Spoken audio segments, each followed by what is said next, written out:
Live boldly, fearlessly now. The doctor's words hit me like a freight train. You have 6 months to live. In that moment, all the things I feared seemed insignificant against the ticking clock of my own life. I left the sterile office with a sense of urgency that I had never felt before, determined to live each day as if it were my last.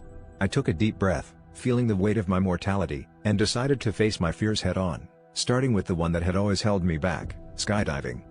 The next morning, I found myself standing at the edge of an airplane door, the world sprawling out beneath me like a giant, living map. My heart raced, a mix of terror and exhilaration, as I peered over the edge. It was then I realized that fear is just a shadow of the unknown, and the only way to dispel it is to step into the light. I jumped, and in those fleeting moments of freefall, I discovered a profound sense of freedom. The wind roared past my ears, but all I could hear was the sound of my own laughter, a sound that had been buried under layers of unspoken fears for far too long. As the days turned into weeks, I continued this journey of liberation. I climbed mountains, learned to dance, and even patched things up with my estranged brother. Each fear I faced made room for joy I never knew I could feel. I began to understand that true freedom wasn't in avoiding fear but in embracing it, letting it guide me to the edges of my comfort zone and beyond.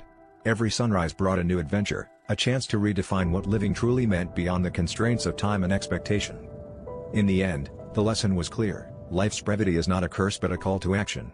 The looming end date became less of a deadline and more of a reminder to love fiercely, live boldly, and fearlessly pursue every passion. As I watched the sunset on what I once thought would be my final chapter, I realized that in facing my fears, I hadn't just added days to my life, I had added life to my days.